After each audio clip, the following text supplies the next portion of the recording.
A thin mist draped over the rooftops of Canterbury as the cathedral's bells tolled 8. Inside the ancient stone walls of St. Anselm's monastery, the silence was absolute, broken only by the distant, steady drip of water from a cracked basin. In the cloisters, Brother Matthew, the monastery's librarian, found the body at dawn. The monks lived by silence, but his scream shattered it. Inspector Alec Granger arrived within the hour, summoned from London due to the monastery's connections with certain influential patrons. Holmes and I were already in Canterbury for unrelated business, and by some alignment of fate or Holmes's unspoken meddling, we arrived just behind the inspector. Granger, a practical man with little patience for metaphysical explanations, was grateful for Holmes's presence, though he didn't say it out loud. The scene was confined to the scriptorium, a long stone chamber filled with the scent of old parchment and candle wax.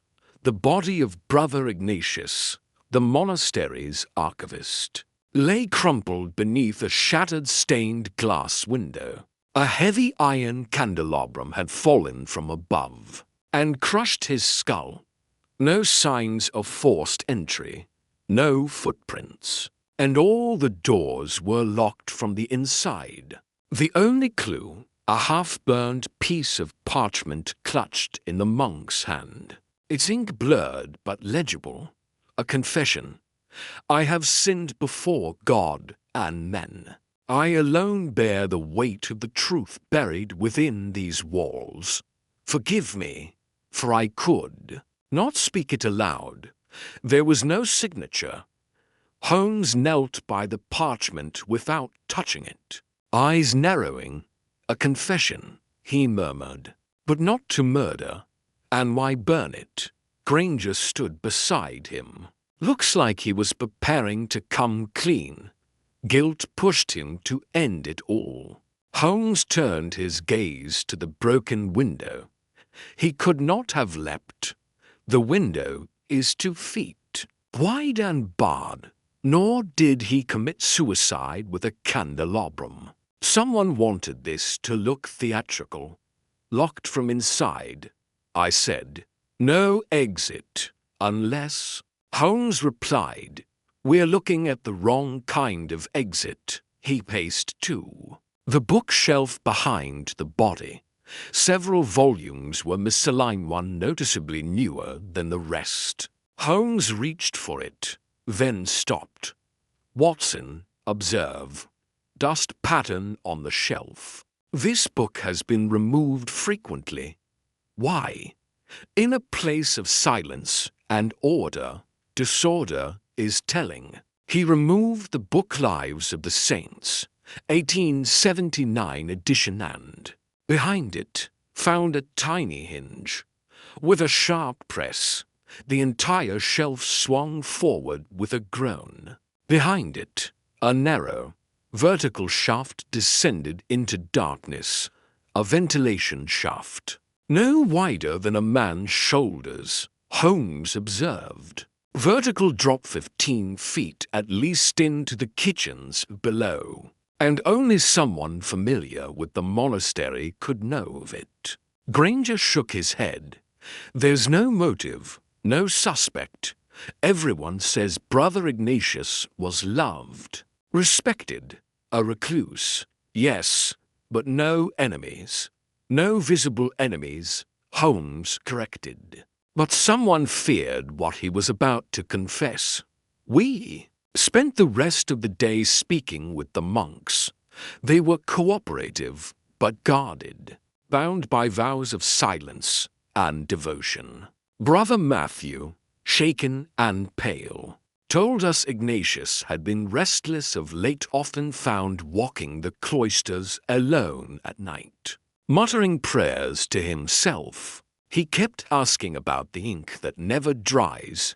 Matthew whispered, said. He had found something in the archives that cursed his sleep. ink that never dries.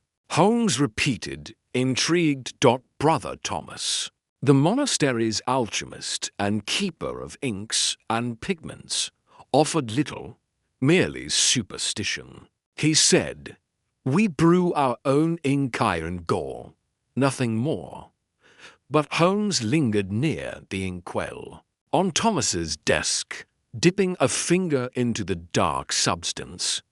"This is fresh," he said. Yet Brother Ignatius's parchment burnt, as it is, was written with something else entirely. It shimmered in the light. That evening, our shadows stretched long, and the bells tolled Compline. Holmes asked to examine the archive room, where Ignatius had spent his final days. It was a vaulted chamber, filled with manuscripts going back centuries. Nothing appeared disturbed except for one thing. A single drawer in the catalogue cabinet was misaligned by half an inch. Holmes slid it open, revealing a register of entries. Most were mundane: ledger copies, property records, genealogical trees. But at the bottom of the last page, a notation had been scratched out with violent haste. De Libri Prohibitus, Tractatus Obscurus, Anno 1312. Holmes read aloud. The Book of Shadows. He tapped the blotch of ink beside it. "This is no iron gall. This is oak soot ink, volatile, used centuries ago, corrosive to the touch. No one uses this anymore." Granger raised an eyebrow. "What's a forbidden book doing here?"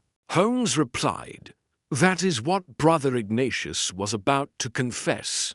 He found the book, or part of it, and he realized its implications." "What implications?" Holmes didn't answer immediately. Instead, he held the burnt parchment under a lantern. "This shimmer, this isn't ink. This is tincture of gold dissolved in aqua regia. Extremely rare, used only for manuscripts of the highest secrecy." He turned to Granger. "You said the candelabrum crushed his skull. But why did it fall? How was it triggered?" "We checked. The chain was rusted. It simply gave way." "No," Holmes said. "Not coincidence. Precision. Someone triggered it from within." That night, Holmes did not sleep. He wandered the monastery, returning hours later with a face marked by triumph and exhaustion. "Watson," he said as dawn began to paint the cloisters with pale gold, "the confession was not meant to absolve. It was meant to warn." "What do you mean?" Holmes opened his hand to reveal a second piece of parchment, hidden beneath the altar in the chapel. Its ink was faded, but unmistakably matched the golden tincture. The words, though few, carried grave weight. "The shadows are not gone. They have found their voice in Brother Abel. Brother Abel, a quiet, elderly monk who had barely spoken to us. A man believed blind for the last 10 years. A man whose cell was positioned closest to the archive room and whose walking cane," Holmes now revealed, "bore traces of soot ink at the tip. The cane, Watson," he said softly, "used to trigger the chain through a ventilation duct that connects to the scriptorium ceiling. Ingenious, lethal. But why?" Holmes's face darkened. "Because what Ignatius found was more than a forbidden book. It was evidence buried. Proof that Brother Abel is not who he claims to be. Not a monk. Not even blind. A fugitive hiding under sacred cloth." Granger, stunned, whispered, "Then this is no accident." "No," Holmes said, his voice like stone. This is murder deliberate and concealed beneath robes and ritual. But the ink has spoken, and it never dries. Holmes stood beneath, the pale shafts of light slanting through the cloister arches. The second parchment still in his hand. The writing shimmered faintly, reacting to the dawn's chill. His gaze drifted upward, past the aging stone, to the spire above as if seeking something beyond the material. Granger, impatient as always, paced behind us. If Brother Abel is a murderer, then we arrest him now. Holmes raised a hand, still, staring at the sky. Arrest him for what? For being blind and old, for hiding in plain sight? The confession doesn't name him directly, nor do we have proof of his actions, only suggestion. He was implicated. Implication, Holmes replied, is a long way from evidence. And I assure you, Inspector, Brother Abel did not spend 10 years in darkness without mastering the art of concealment. Granger scowled but said nothing more. Holmes turned to me. Come, Watson. There is a detail we've missed. Something, not of ink or parchment, but of presence, human presence, the kind that leaves faint echoes. He led me to the cloisters again, pausing where Brother Matthew had first screamed. The scriptorium door remained sealed under Granger's orders. Holmes knelt on the ancient flagstones, his fingers brushing the surface with surprising gentleness. Observe, he said softly, the scratch marks on the lower hinge, fresh, polished where old rust should have remained. You think the door was removed? I asked. No, only lifted briefly, then receded, to create the illusion it was locked from within. The bolt is external, but the mechanism was tampered with. Look closely. He produced a small lens from his coat and pressed it against the lock. Yes, scraping along the interior bolt path. Someone used a narrow tool, thin and strong, possibly wire to guide the bolt into place after exiting. That's how the illusion was achieved. So the room wasn't truly sealed, not in the way we assumed. We returned to Brother Abel's cell just before the morning bell. It was a small, stark-room bed, prayer mat, shelf of devotional texts. Brother Abel sat cross-legged, his cataract-clouded eyes turned vaguely toward the window. Brother, Holmes said gently, may I ask you a question? The monk's voice was rough, wavering. If it will bring peace to the dead, then yes. Holmes held out the golden-inked parchment. Did you write this? Abel did not blink. I cannot see, sir, but you can hear and speak with great precision. Did you ever know Brother Ignatius well? We prayed in silence. That is all. Holmes tilted his head. Forgive me. I thought I saw a tremor in your fingers when I mentioned his name. The monk's hands, folded serenely in his lap, twitched ever so slightly. Holmes smiled faintly. Just as I thought. Reaction is sometimes more telling than testimony. Back in the hallway, Holmes paused outside the cell. Did you see it? Watson, see what? The bell cord. Brother Abel's cord is frayed at the bottom. Threads missing. That sort of thing doesn't happen naturally, not to a man who never moves faster than a slow walk. He's been climbing the tower. But how and why? Because it's not just the archive he feared. The answer may lie higher. Come, asterisk. We climbed the bell tower after the monks had gone to midday prayer. It was steep and narrow, stone worn by centuries of use. At the top, we found the bell platform open to the air, exposed, and braced with thick wooden beams. Holmes knelt beside a hatch in the floorboards. He ran his hand along the edge. "Dust disturbed," he said. "And look here, more of the same golden ink smudged. Someone brought the manuscript up here." He opened the hatch to reveal a small compartment beneath the platform. Inside, wrapped in wax cloth, was a thin, decaying volume, its cover warped with age. Holmes lifted it carefully.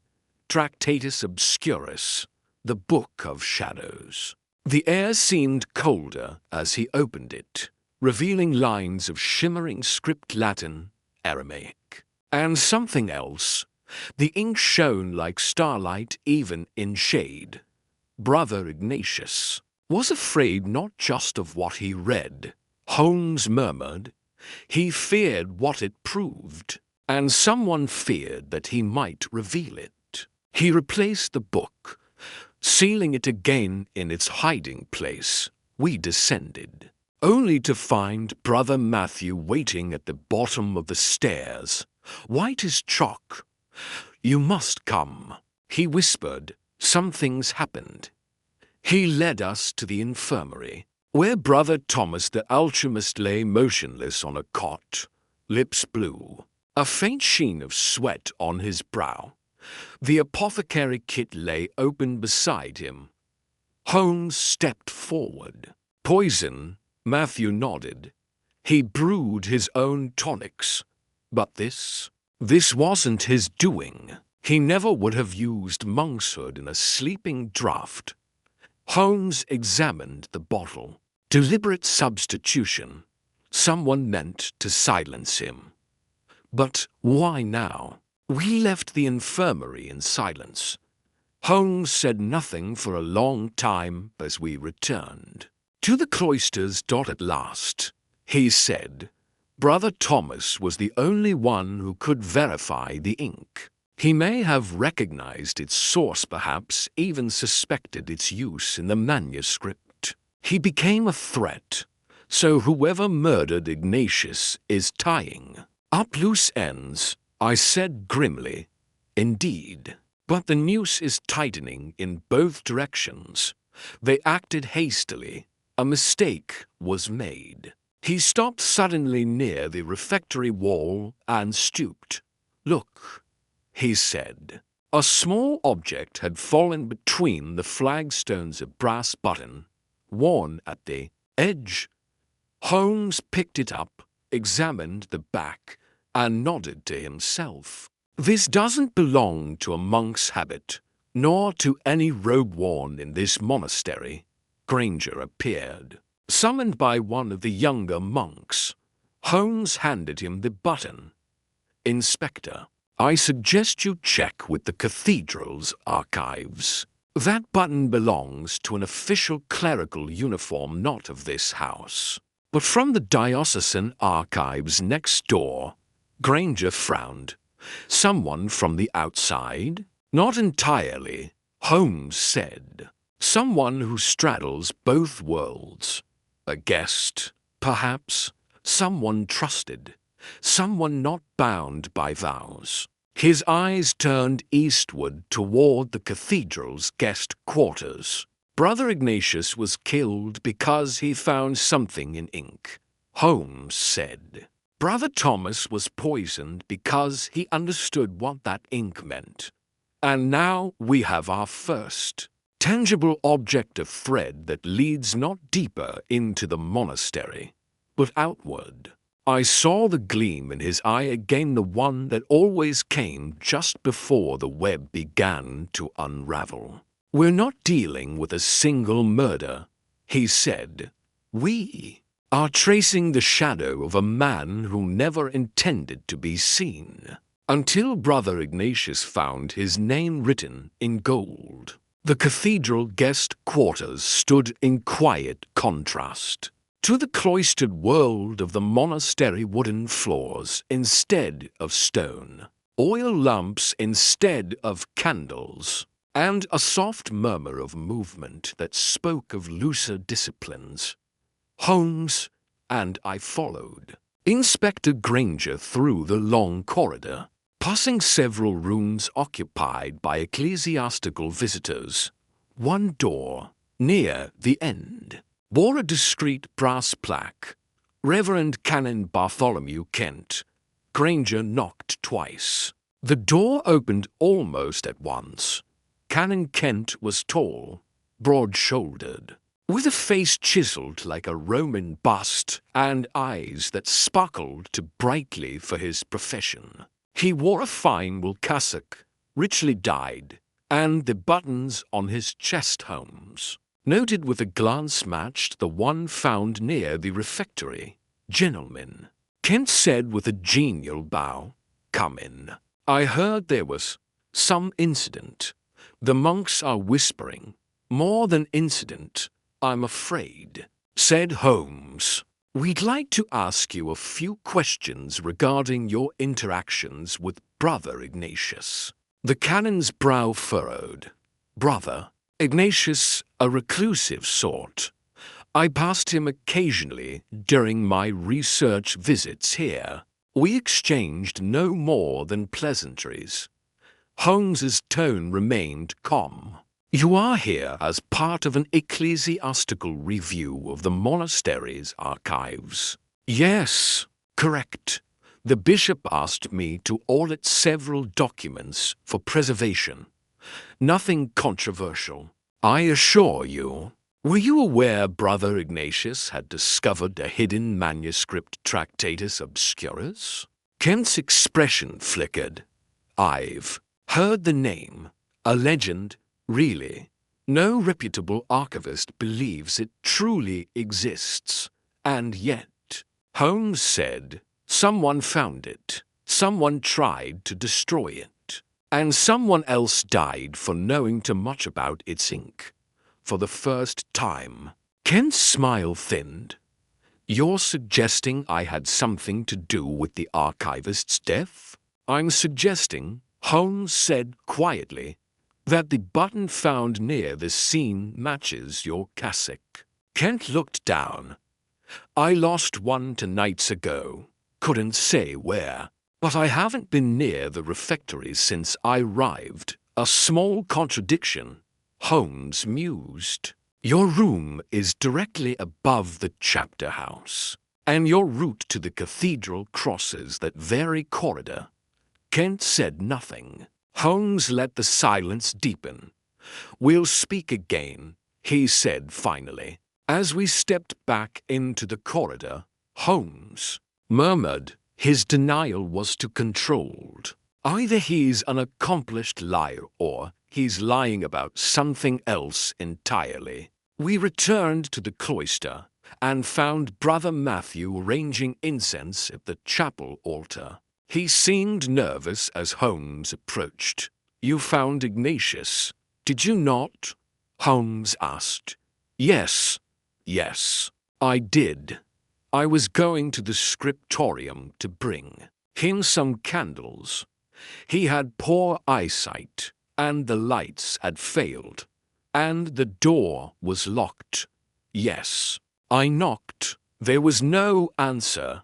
I pushed, but it wouldn't move. Then I looked through the glass and saw him." "Had you seen him the night before?" "No.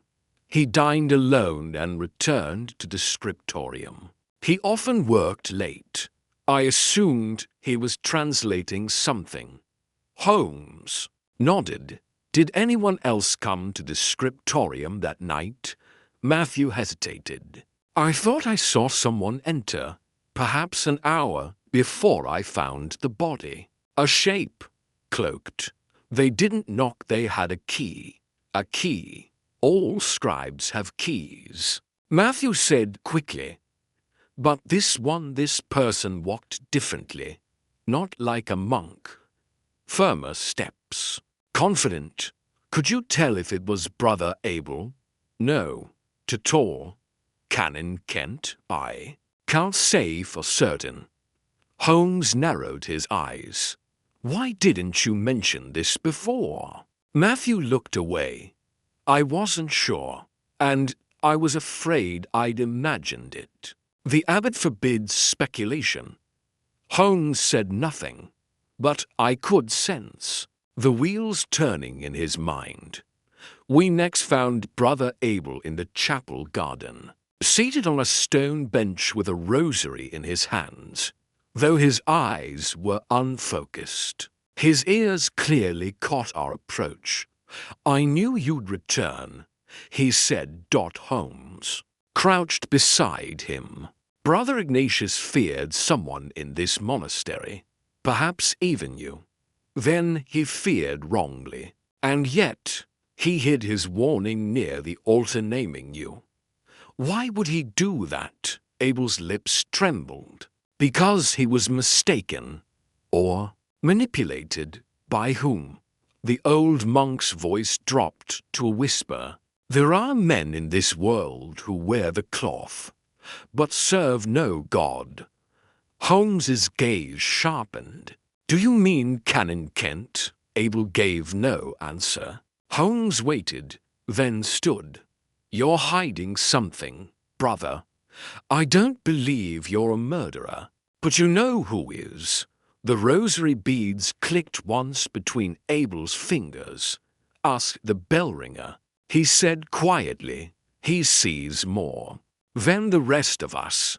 This led us to the base of the bell tower, where a young novice named Brother Simon tended the ropes. He was weary, barely 20, and looked startled at our arrival. Did I do something wrong? He asked nervously. Not yet, Holmes said gently. But you saw someone enter the bell tower recently, more than once. Simon's eyes widened. I'm not supposed to speak of such things, because someone told you not to. Simon hesitated, then nodded. Who? He swallowed. Canon Kent. He said it was for church business, that I wasn't to speak of it. When did you last see him ascend? 2 nights ago, around midnight. He came down just before Lord's. What did he carry? Nothing at first. But when he left, he had a wrapped bundle under his arm. Was it a book? Simon nodded. Slowly. And before that? Holmes pressed. Had you seen him speak with Brother Ignatius? Simon's voice dropped. They argued. In the cloister, Ignatius said, You have no right to keep it from the church. Canon Kent said, Some truths damn rather than bless. Holmes inhaled slowly, as if everything had just slid into focus. Thank you, he said to Simon. As we walked back through the monastery garden, I turned to Holmes. So Kent stole the manuscript. He argued with Ignatius. He visited the tower. But why murder? Because Ignatius had already written part of the confession. He was preparing to present it to the bishop. Kent must have found out. He couldn't risk exposure. And Thomas knew the ink, knew the implications. Kent needed silence. Holmes stopped abruptly. But there's one thing that doesn't fit. Kent is clever. Too clever for such a clumsy error as leaving behind a button. Then someone planted it, I said. Holmes's eyes glinted. Exactly. The voices are not just lying there echoing each other. Someone wants us to look at Kent. Someone else is hiding behind his shadow. Who? Holmes smiled grimly. We must return to the manuscript, not for what it says, but for what it reveals about those who sought to bury it. And with that, the shadows around us deepen not with darkness, but with the thickening presence of hidden truths, waiting to be uncovered. We returned to the cloister as evening shadows stretched long beneath the arches. The air was heavy with incense and unease. The monastery was no longer a place of quiet devotion. It had become a crucible of secrets. Holmes walked with his head lowered, his fingers steepled beneath his chin, lips murmuring half-formed thoughts. I knew that look well. He was no longer searching for evidence. He was dissecting minds. "Watson," he said at last, pausing beneath a stone arch. "Let us assume for a moment that Canon Kent is guilty not of murder, but of fear. Fear of what the manuscript reveals. That fear is enough to lie, enough to hide a book, perhaps even enough to mislead us. But it does not explain the full tapestry." He turned, eyes narrowing. "The button is a plant. The confession was too neatly folded in the altar. Thomas was poisoned with precision. And the true killer, the architect of this, does not simply fear knowledge. He fears exposure. We made our way back to the Abbey's records chamber. Granger had obtained permission to search the monk's private archives, and a small table had been laid out with their background files. One by one, Holmes flipped through them, barely skimming the ink. I saw names flash by: Matthew, Abel, Simon, Thomas. Then his hand paused. "Brother Enoch." "Curious," he murmured. The bell ringer mentioned only Brother Simon as tending the tower. I leaned over. Brother Enoch was listed as assistant archivist under Ignatius. Exactly. And yet he has barely been mentioned. No one has spoken of him.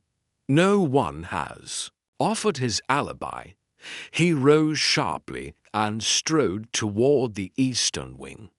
I followed, heart quickening. The assistant archivist's cell was tucked in the farthest corner, its door half open. Inside, a bare cot, a desk covered in dust, and an open drawer. "He's gone," I said. "Or he was never truly here," Holmes replied. "No one we questioned ever mentioned speaking to him. I believe Brother Enoch may be our phantom." Moments later, Granger joined us, out of breath. "One of the monks says Enoch left 2 days ago, claimed he was ill. But there's no record of a departure." Holmes didn't respond. He was already lifting a loose floorboard beneath the desk. Beneath it, he found a hidden box wrapped in cloth. Inside was a penknife, a vial of liquid, and 2 folded pages in golden ink. He handed me one of the pages. "A copy of the confession," I said, "or rather, an earlier version." Holmes examined the knife. Traces of rust, small, suitable for adjusting a door's hinge or guiding a bolt into place. Enoch wasn't a scribe. He was a fabricator. Granger frowned. "Then Enoch is our murderer?" Holmes was silent. "He may have done the deed, but I suspect he was following instructions." As we left the cell, Holmes stopped abruptly. "Watson, do you recall what Brother Matthew said?" "That the figure who entered the scriptorium had a confident stride, not like a monk." "Yes, that suggests experience, authority. Enoch was a recluse, not the kind to risk exposure. But Canon Kent, for all his secrets, is too high-ranking to soil his hands." He turned to Granger. "I want to see Kent's correspondence. All of it. Letters received and sent during his visit." It took an hour, but Granger returned with a satchel of folded parchments. Most were mundane, reports, schedules, requests, but one stood out. A sealed letter addressed in flowing hand to Brother Enoch, under strict discretion. Holmes broke the seal and read, "You are to ensure the manuscript is never seen. If it cannot be destroyed, then it must be hidden where even the faithful shall not seek it. The archivist is unstable.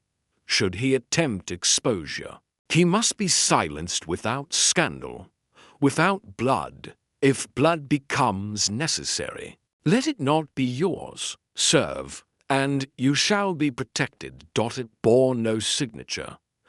Holmes looked at me.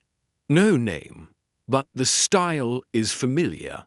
Ecclesiastical language. "Shall not seek it," a phrase Kent used when speaking of doctrine. Then he gave the order, perhaps. But this could also have come from someone above him, a bishop, or an external agent using Kent's authority as a veil. Granger cursed under his breath. "It's all smoke and mirrors. Everyone here has something to hide, and yet the truth must fit all the pieces," Holmes said calmly. "So we must look again at motive." He laid the pages flat on the table. Ignatius found a manuscript that threatened established theology, not heresy, Watson truth, something buried for centuries. Kent feared its implications. Enoch was tasked with erasing it. Thomas, the alchemist, knew the ink's origin and was silenced. And Brother Abel, he knew Enoch's true identity, perhaps recognized his voice, his tread. But age and blindness made him easy to ignore. Still, he steered us to Simon. And Simon, a boy who saw too much, used as a watcher, likely fed a tale by Kent or someone else told to remain silent. "But what is the manuscript's power?" I asked. "What could it contain that justifies murder?" Holmes's voice dropped. Perhaps a lineage, a contradiction, a gospel omitted. Whatever it is, someone believed it could shatter more than faith it could shatter structure. A bell began tolling from the tower. Vespers. Holmes turned to Granger. "Issue a search warrant for the diocesan residence. I want Canon Kent's luggage examined. If he still has the manuscript, he'll keep it close, and look for any reply letters, anything addressed to unnamed clerics." Granger nodded and hurried off. Holmes leaned against the cold stone wall, his features hardening. "This is no longer a murder alone, Watson. It is the dismantling of a story that someone rewrote centuries ago. And now, when the old ink begins to glow again, the truth is bleeding through." I said nothing. We had begun with a monk found dead behind a locked door. Now we stood on the threshold of something far older, far deeper, a crime not just of murder, but of suppression, a motive not born from jealousy or greed, but from the desperate fear of revelation. The next morning brought with it a sudden, almost theatrical shift in the era sense of premature resolution that swept through the abbey, like the toll of a wrong note in an otherwise sacred hymn. Inspector Granger returned just past matins, carrying with him the triumphant weight of discovery. We found him seated in the sacristy, poring over a battered satchel and a thick sheaf of papers he'd retrieved from Canon Kent's temporary quarters at the diocesan residence. The manuscript was hidden beneath a false bottom, he announced, tapping the worn leather. "Kent smuggled it out of the monastery 3 nights ago, just as you suspected. And there's more." He unfolded a sealed envelope. This one signed in Kent's unmistakable hand.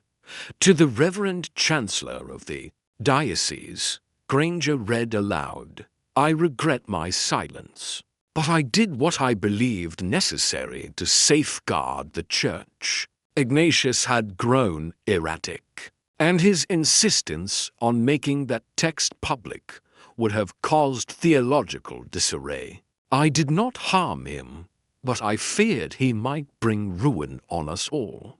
Granger dropped the letter onto the table. It's a confession. In everything but name, theft, concealment, motive. He panicked when Ignatius refused to back down. Holmes stood by the window, unmoving, arms folded as he gazed into the misty courtyard beyond. And Enoch, gone, vanished entirely. We believe he was working under Kent's instructions. That forged letter you found confirms a covert relationship. It's over, Holmes.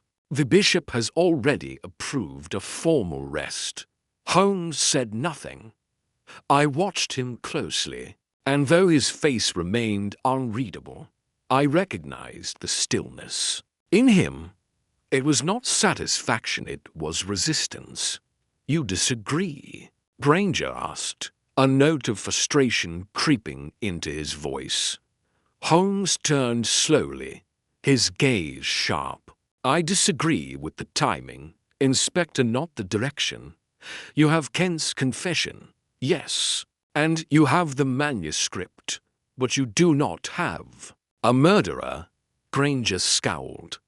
You think someone else poisoned Thomas and locked the scriptorium? Holmes nodded. I believe Kent feared exposure, and Enoch carried out certain tasks.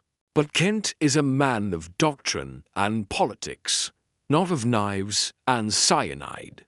No, the murder of Ignatius was personal. It was silent, surgical. Thomas's death was even colder, methodical, clinical. These were not crimes of passion. They were executions. Granger sighed. Then who? Holmes walked to the table, lifting Kent's letter. This was written after the murder, not before. A man unburdening his conscience once he believes the worst is behind him. But look closely, nowhere does he mention Thomas. Nowhere does he mention the ink. You think someone else used Kent's theft as a smokescreen? Holmes nodded. Precisely. Someone who knew the manuscript's importance, but also understood its value to others. Someone who had access to the ink, and someone who remained close enough to guide suspicion where they wished. Enoch, I suggested, but Holmes shook his head. No, Enoch was a pawn, possibly a willing one, but still manipulated. He did not write the false confession. He did not frame Kent with the button. And he did not pour the poison into Thomas's cup. Granger leaned back, clearly unconvinced but unwilling to interrupt further. Holmes stepped forward. We are being led, gentlemen, led down a corridor lined with truths but paved with misdirection. And now, with Kent arrested, the real killer will think their work is done. He turned to me. We must speak with Brother Abel again. There's something he didn't tell us. We found the blind monk in his cell, rosary in hand, rocking slightly. In his wooden chair, he did not appear surprised when Holmes knocked and entered. I've been expecting you, Abel said quietly. Holmes seated himself on the edge of the narrow cot.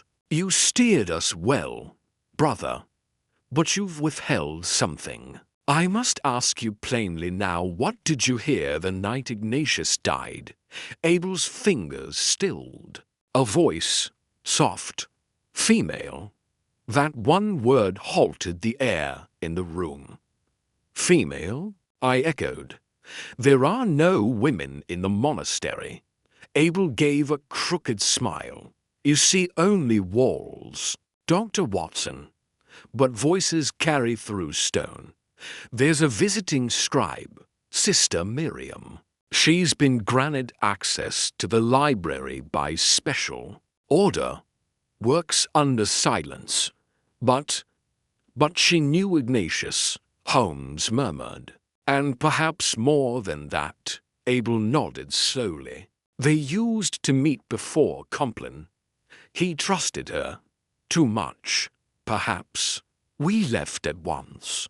Holmes moved with purpose now, his earlier restraint burned away by certainty. We found Sister Miriam seated in the side cloister, meticulously copying an illuminated margin onto fresh parchment. She looked up as we approached, serene and unafraid. "You've come," she said, almost peacefully. I wondered how long it would take. Holmes didn't waste a breath. "You visited Ignatius the night he died. He let you in without hesitation. You used the key he gave you because he trusted you." She nodded once. "He believed I would protect his discovery. But you killed him." "No," she said softly. "I ended what he had become." Her voice did not tremble. It was the calm of someone who had long rehearsed the moment. "He was no longer seeking truth," she said. "He wanted glory. He spoke of conferences, of being remembered, of writing an account that would discredit centuries of doctrine. He would have destroyed the church from within. So I stopped him." Holmes's voice was ice, and Thomas, the alchemist, Thomas wanted to sell the ink. He offered it to me, to Kent, to anyone who might pay. He knew its origin. He had no reverence for it, only ambition. She stood now, folding her parchment carefully. "I used cyanide, measured precisely. I told him it was for sealing the ink. He never questioned it." Granger stepped forward, expression stunned. "You admit all this?" "I do." She looked past us, toward the chapel window. "I knew Kent would be blamed. He played his role perfectly. But the church is safe now." Holmes's voice was low. "You don't see it as murder." She met his eyes. "No, I see it as preservation." Outside, the bell tolled again. False victory had been declared. But the truth, darker, quieter, had waited for the silence after the cheering stopped. Holmes stood silently in the cloister garden as Sister Miriam was led away by Inspector Granger and two uniformed constables. The leaves rustled above, gold and crimson in the wind, and the carved stone faces that peered down from the arches seemed to watch with grim solemnity. The air had shifted once again, but it wasn't the calm of resolution. It was the unsettled. Hush before deeper truth is unearthed. I had seen it in Holmes before, the stillness of thought turning inward, excavating connections no one else had imagined. "She told the truth," I said. "At least, most of it." Holmes didn't answer. His gaze was fixed on a carved relief above the chapel door.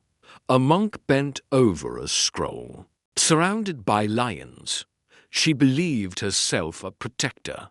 I continued. But it was more than that. Her tone, it wasn't just conviction. It was practiced, as though she'd had reason before to make peace with killing. Holmes turned to me slowly, a gleam of cold understanding in his eyes. "That's precisely what troubles me, Watson. Miriam acted with precision twice. She knew the ink, the poison, the manuscript. She knew too much for a visiting scribe. And when a person is that composed in confession, it is rarely their first. He started walking briskly toward the library wing. The key, Watson, lies not in what Miriam said but in what she assumed we would never ask. Inside the vaulted chamber, Holmes requested access to the visiting scholar's ledger, an innocuous book of dates, signatures, and permissions. The archivist brought it promptly, confused but compliant. Holmes flipped through pages rapidly, each crinkle of parchment sounding louder in the stillness. Then his hand paused. There, 3 years ago, Miriam L. Special access granted by diocesan authority. Cross-referenced with request from Brother Ignatius. Duration, indefinite. I peered at the entry. 3 years. But she said she was granted recent access. She lied. Or rather, she crafted the illusion of distance. Holmes tapped the margin. Look at the line above. Another visitor. Same month. Different name. A. Lestrade. Now that's interesting. My brow furrowed. You can't mean Scotland Yard's Lestrade. Not our Lestrade, Holmes said. But perhaps a relative. We must find out, because that name unmistakable appears in one of my old case files. He requested the Abbey's external correspondence archive, dusty files sorted by town and date. Rarely disturbed, as the hours passed, a chill crept into the chamber. I watched Holmes sift, scan, discard until, at last he drew out a folded letter, yellowed and brittle. Here, he said, dated 7 years ago. A request from the Abbey to the Diocesan Legal Council regarding an accusation against Brother Ignatius. A young novitiate claimed misconduct, spiritual abuse. Nothing criminal, but deeply troubling. The complaint was withdrawn, but the novice vanished from records shortly after. Who was the novice? I asked. Holmes unfolded another parchment, beneath it an attendance list from that year. His finger traced names until it paused on one. Sister Miriam Ledick, novice observer. Transferred from teaching order in Rouen. She wasn't a visitor, Holmes said. She was embedded. Why return after being dismissed? Holmes's gaze darkened. To finish what was interrupted, and to unearth what was left buried. I began to understand. Ignatius dismissed her, covered up the incident. Then later, perhaps with guilt, he reached out, brought her back. But by then, her purpose had changed. Revenge, Watson. But not loud or immediate. A quiet, buried kind of vengeance. One fueled by time and careful planning. The manuscript, dangerous in the wrong hands, had simply become the perfect excuse. Its value to others meant that suspicion would scatter like pollen. But the real motive had nothing to do with doctrine. It had everything to do with betrayal. She watched Ignatius for years. Holmes continued. Waited for the moment he would no longer question her presence. Waited until he trusted her again. Then she killed him. And Thomas? I asked. Holmes nodded. Collateral. He learned something. Perhaps he saw her enter the scriptorium, or deduced the ink's use. He threatened exposure, and she removed him with equal coldness. Kent was merely an obstacle easy to frame. It was then the final piece struck Holmes. He rose, walked to the shelf, and retrieved a volume of monastery rosters bound with red silk. He opened it to a page near the end and ran his hand down the list of current monks. Here, he whispered, Brother Simeon, the bell ringer. He was in the Abbey 7 years ago. I blinked. But he's only just taken vows. Officially, yes. But there he is. Same name, same origin. And look here, he entered as a lay brother at age 12. Holmes turned to me. He was the novice who made the complaint. Watson, understanding crashed into place. Simeon and Miriam, they were connected. She protected him, perhaps. He was too young to understand the abuse, but she saw it, perhaps even suffered something herself. And when no one listened, she left and returned with a new name, a new position, and a long plan. A cold silence followed. She didn't kill for faith, I said slowly. She killed for silence, for what was denied to her and Simeon both. Holmes nodded. But there's still one thread left. We returned to Simeon's modest cell. He was there, seated on the edge of his bed, fingers curled in silent prayer. He looked up as we entered, not startled, not afraid. She told you? Holmes asked. Simeon gave the faintest nod. I heard her leave the scriptorium that night. I recognized her steps she used to walk me to Compline when I was small. I knew she had done it. Why didn't you speak? I asked. His eyes brimmed, but he did not look away. She protected me. Then and now. Holmes said nothing for a long moment. Then he spoke gently. And who protects her? Brother Simeon. The young monk said nothing, but the question lingered. Outside, the monastery bells rang again, not for vespers, not for morning, but for revelation. Not everything had been written in ink. Some things, some crimes, some wounds had only ever been carved into silence, and it was that silence Holmes had finally broken. The bells had long fallen silent when Holmes and I returned to the Abbey's scriptorium. The shadows stretched longer now, not from the setting sun, but from a truth growing steadily darker in its complexity. Sister Miriam's confession was no longer a conclusion. It was a cornerstone to something far deeper, and though she remained in custody, Holmes's mind was far from at rest. She believes she has told the full truth. Holmes murmured as he paced slowly across the tiled floor. But truth, Watson, is rarely absolute. It is a mosaic pieces placed by different hands, some to reveal, others to obscure. I watched as he paused beside Brother Ignatius's desk, the very one where the poisoned ink had sat hidden beneath the manuscript. Holmes's eyes lingered on the margins of the final page. When I asked the archivist for a record of past illuminators who had worked on this particular manuscript, he gave me a list. One name stood out. A name that never came up in any of the witness accounts. He pulled from his coat pocket a folded note and handed it to me. At the top was scrawled a neat name in Latin, Egidius Faber Brother Giles. He was one of the senior illuminators.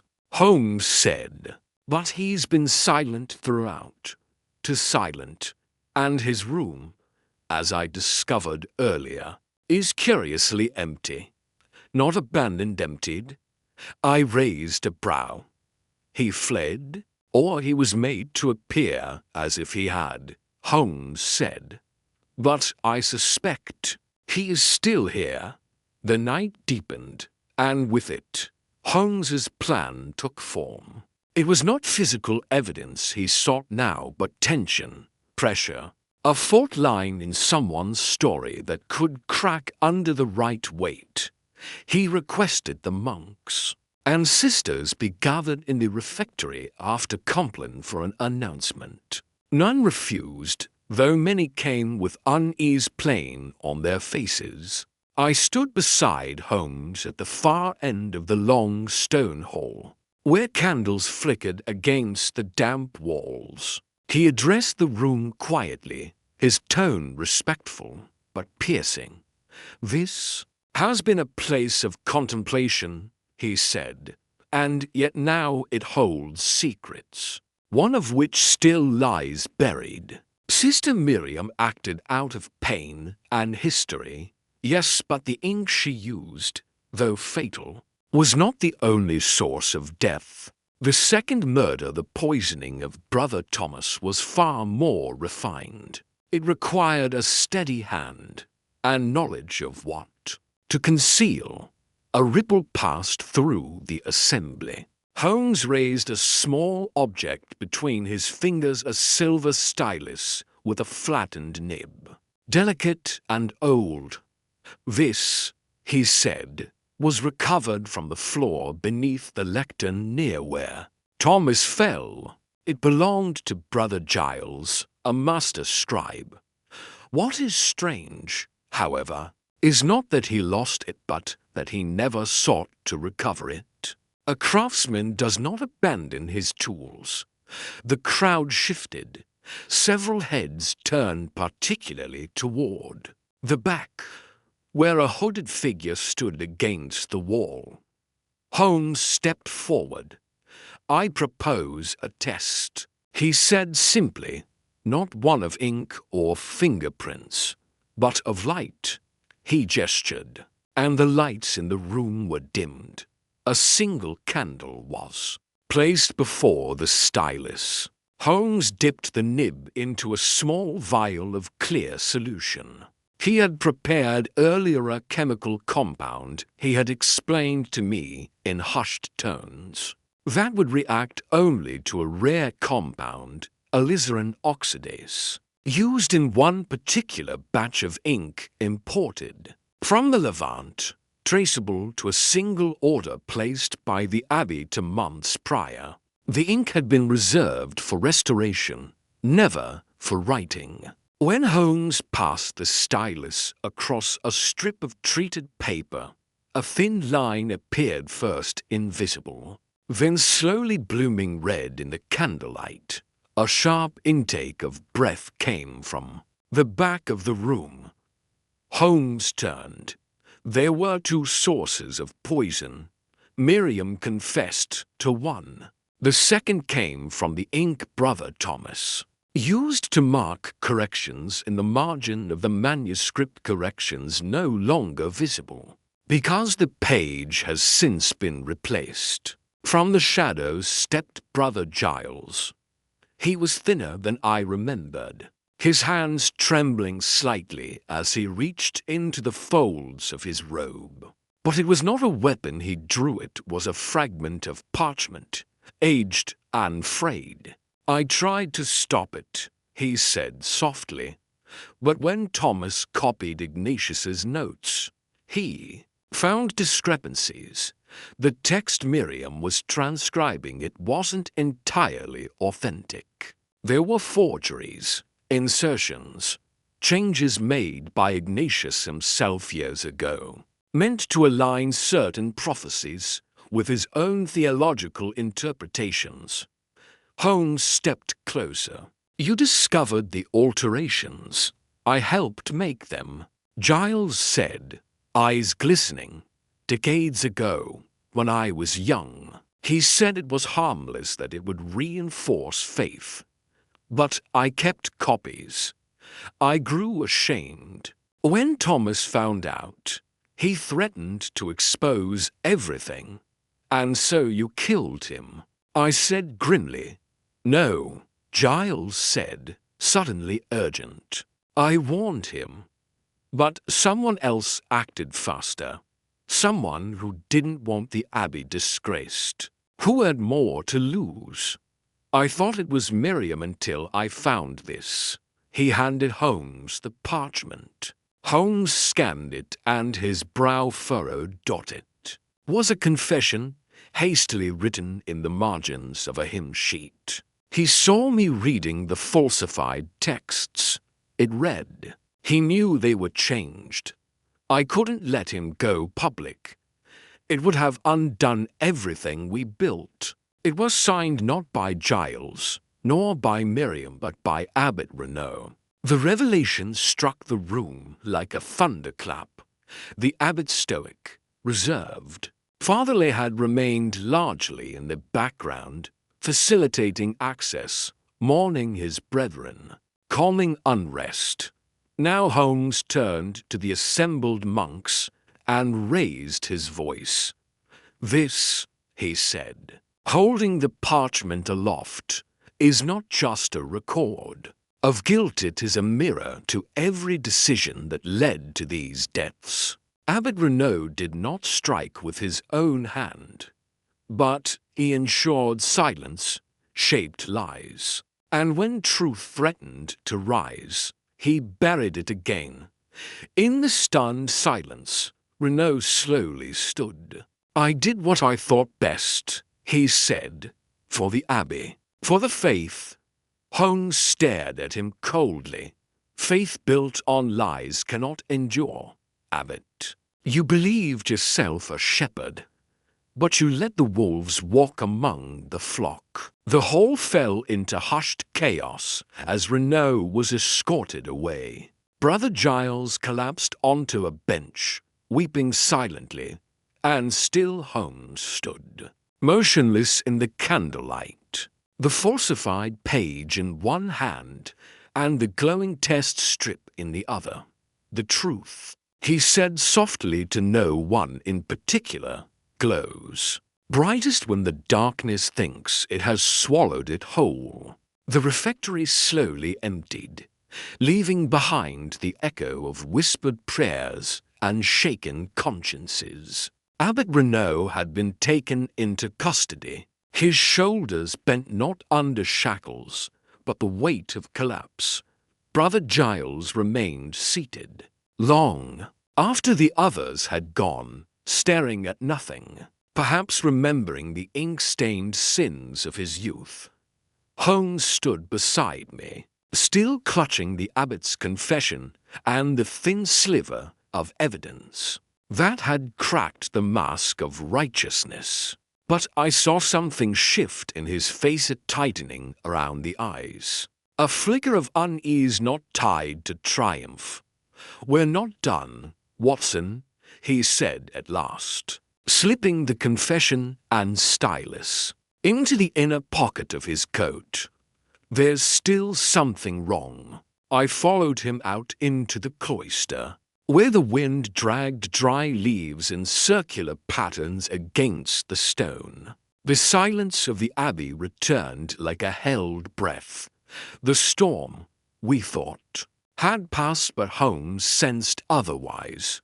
That night, he secured the confession and the chemical stylus in a locked compartment within the guest quarters. He left instructions that no one monk or visitor was to enter the study chamber until morning. As we sat in the dim candlelight, he outlined the final threads that remained to be tugged.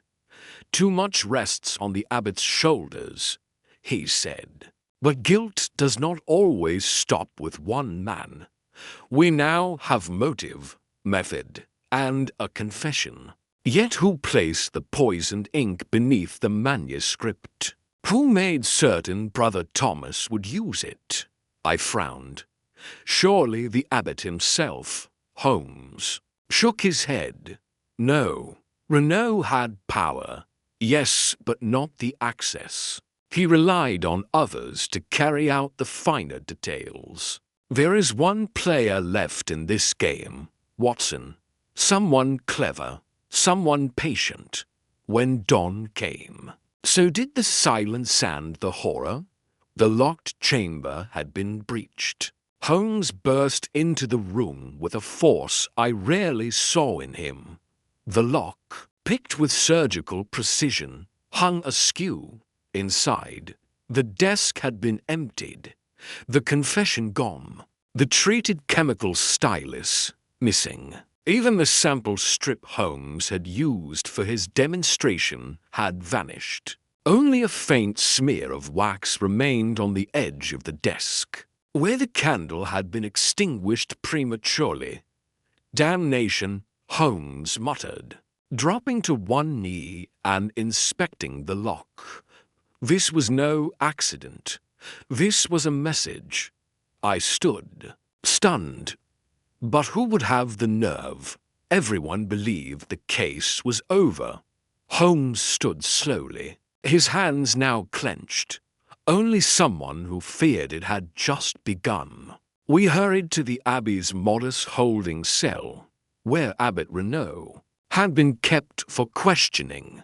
The guard outside was still at his post, but inside, the cell was empty. No sign of forced entry, no shattered lock, just a neatly folded robe left on the bench. Holmes scanned the room with his eyes, then fixed his gaze on the wall near the small barred window. Scratched into the stone was a symbol, a circled cross, etched crudely but deliberately. "Have you seen this before?" I asked. Holmes's voice dropped. "No, but I've seen its likeness in codes used by secretive orders. Not theological mercantile, smugglers, forgers, people who trade in silence." He moved with urgency now, questioning monks, examining corners of the scriptorium, even returning to Brother Giles's desk. There, he found another surprise: the backup ledger listing all manuscript restoration assignments was gone, torn cleanly from the binding, as if it had never existed. "Someone is erasing the record," Holmes muttered. "Every path that might link the forgery to others is being swept clean." He returned to the refectory where the confession had first been read aloud, and retraced his own steps. From beneath the lectern, he recovered a thin shaving of waxwork that bore a single black hair embedded within it. Holding it to the light, he examined it closely. Then, almost absently, he turned and looked toward the courtyard beyond the stained glass windows. "Sister Evangeline," he said suddenly. "The herbalist?" I asked, startled. But she was the one who exposed the ink compound to begin with. Holmes gave a dry nod. "Exactly. And who else would have unrestricted access to chemical components within this abbey? The compounds necessary for alizarin, oxidation, or for refining a specific ink to contain a delayed toxin." "She helped you," I said. "She helped me reach the truth she wanted found, but only the part she chose." We found Sister Evangeline in the apothecary's garden, pruning the monkshood with steady hands. Her face was calm, but the muscles around her mouth tightened as Holmes approached. "You were clever," he said without preamble, "but not quite clever enough." She didn't feign confusion. "Renaud betrayed the abbey," she said quietly. "You think I mourn his fall? You aided it," Holmes said. "You handed Miriam the tainted ink. You let the manuscript remain in place. You led Thomas to it." She turned slowly. Thomas had no idea what he was uncovering. "No," Holmes said, "but you did. And you needed someone naive enough to pull the thread. Once he died, the others began to panic. Miriam confessed to protect the abbey, and Renaud fell into place like a pawn you had already decided to sacrifice." Her eyes shimmered, not with tears, but with certainty. "I preserved the abbey," she said. "I cut out its rot. And now you want to bring it all crashing down again." Holmes did not answer directly. Instead, he held up the wax shaving. "You retrieved the confession. You burned it. or destroyed it with one of your concoctions. But in doing so, you left a piece of yourself behind. For the first time, her composure cracked. "There is no proof," she whispered. "No," Holmes said. "There isn't. Not anymore. Because you've removed it." Her face twisted not with fear, but with triumph. "Then you've lost." "No," Holmes said, eyes narrowing. "Because I've understood." He turned and walked away without another word, leaving her frozen among the monkshood. That night, he sat in our chamber with the window open to the stars, his violin resting untouched on the sill. "We will never recover that confession," he said. But the final piece, her motive was never about belief or forgiveness.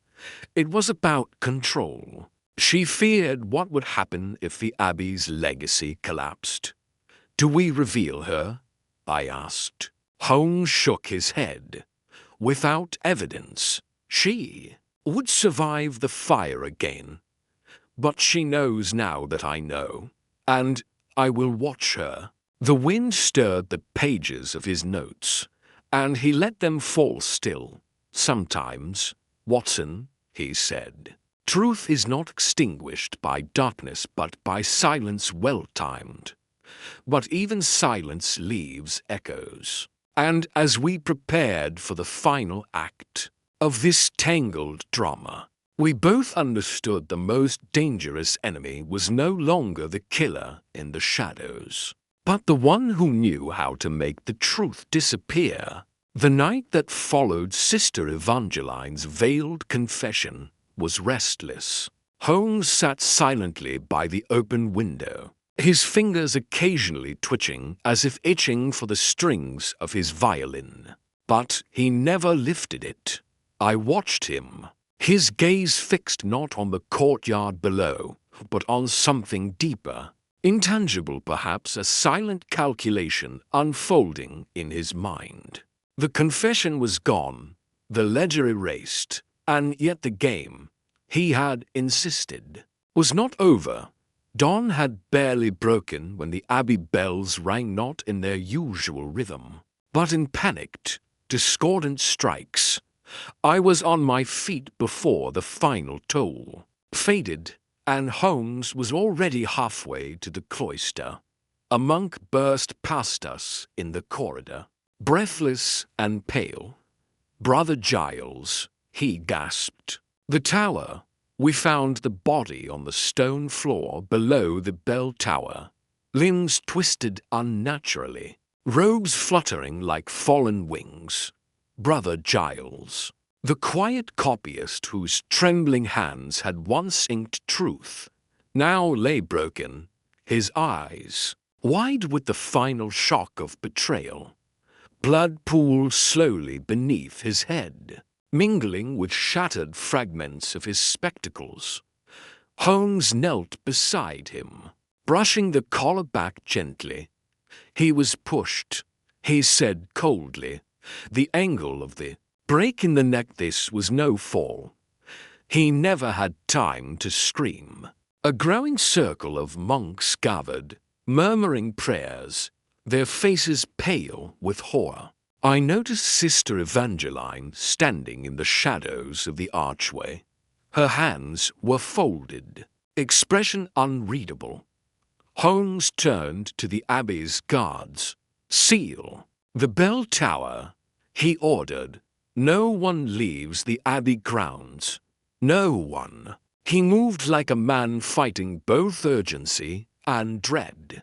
We returned to the scriptorium where Giles had last worked, combing through the papers and ink pots strewn across his desk. Holmes rifled through a drawer and froze, pulling out a charred scrap of parchment, the edge still smoldering slightly. On it, barely visible, were words in Giles's hand. The forgery was not the first. Holmes pressed the scrap flat, eyes narrowing. He tried to warn us. Someone silenced him before he could say more. The implications were chilling. If this wasn't the first forgery, what else had been doctored under their noses? What legacy had been built on altered truths? And who was still orchestrating murders to keep those lies hidden? Holmes paced the scriptorium like a caged predator. Evangeline is a zealot, but she didn't kill Giles. It's too soon, too sloppy. She has control. This was panicked. You mean someone else is involved? I asked. Or always was? He replied. He turned to the wax seals on the shelf, those affixed to older manuscripts. He ran his finger lightly across one and frowned. Bring me the magnifying lens. Under closer inspection, the seal had a fracture barely visible. This was broken, he said. Melted, resealed. Someone accessed this manuscript recently. He flipped it open and began scanning the Latin text. Then his finger stopped at a line that had been altered. The ink was subtly different, the spacing ever so off. Another forgery, he said, older and not religious. This one rewrites property, records land grants given by nobles long dead. And guess whose family name appears at the center of it all? He turned the book to me. There, in the elegant script of centuries past, Domus Valmont, the Valmonts. I blinked. But weren't they great benefactors of this abbey? Exactly. Holmes said, and someone has been sanitizing their history to maintain that illusion. The abbot may have been the public face, but he didn't order this change. Giles found it.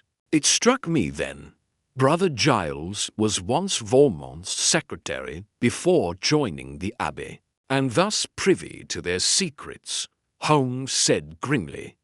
He came here to atone, and perhaps to protect the truth. Someone realized he was going to speak, as Holmes pulled another manuscript from the shelf. A sudden cry pierced the air, sharp and close. We rushed out to the courtyard to find one of the younger monks, Brother Michel, crumpled by the chapel. Steps, blood trickling down his robe from a gash at the base of his neck. He lived barely, but could say only one word before losing consciousness. Mask. Holmes immediately ordered the grounds swept. Someone is wearing a disguise, he said, moving among the monks, perhaps even assuming one of their identities. That's how they slipped into the guest chamber and retrieved the confession. He turned to the guards. Pull records of every monk present at the time of the crime. Cross-check them with those from last winter. Someone's name will not appear twice. Within an hour, the truth surfaced. Brother Leon, a recently arrived novice, had no prior record, no ecclesiastical sponsorship, no paper trail. He had vanished during morning prayers. Holmes and I raced to the stables. A horse was gone. The gate left ajar. A trail of hoofprints led toward the woods. We're losing time, Holmes muttered, mounting quickly. He's no mere servant of the abbey. He is the hand behind the curtain, and now he runs because he knows we're closing in. We galloped into the forest, branches lashing our faces, the air thick with mist. And there, not a mile out, we found the horse riderless, reins tangled in a thicket. Holmes dismounted and knelt by the muddy path. A struggle had taken place. Footprints, drag marks, and then a patch of blood-streaked moss. He didn't make it far, Holmes whispered, or he was intercepted. A soft rustle made us turn. Holmes raised a hand for silence. From the shadows emerged a figure hooded, limping. Holmes stepped forward, but the man collapsed before reaching him. It was Leon, or rather, whoever had posed as him. A knife protruded from his side, embedded with surgical precision.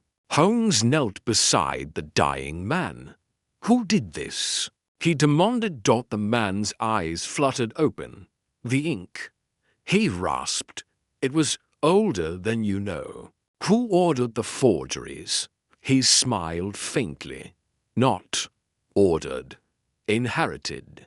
Protect the Abbey. Protect the name. Then he went still. Holmes stood, his face unreadable. He was silencing loose ends. But someone else silenced him. I looked at him. You mean Sister Evangeline? He shook his head. No, not her. This was a warning, a final statement from someone with more to lose than we realized. He turned back toward the Abbey. This isn't just about one crime, Watson. This is about a legacy woven from lies. And someone is willing to kill, even now, to keep that legacy intact. The investigation we had believed was drawing to a close, but with blood still warm on the ground and answers buried deeper than ever, it had only just begun. The forest air was heavy with damp and silence as Holmes stood over the impostor's corpse. The blade had been delivered with the precision of a surgeon, a clean thrust, no hesitation.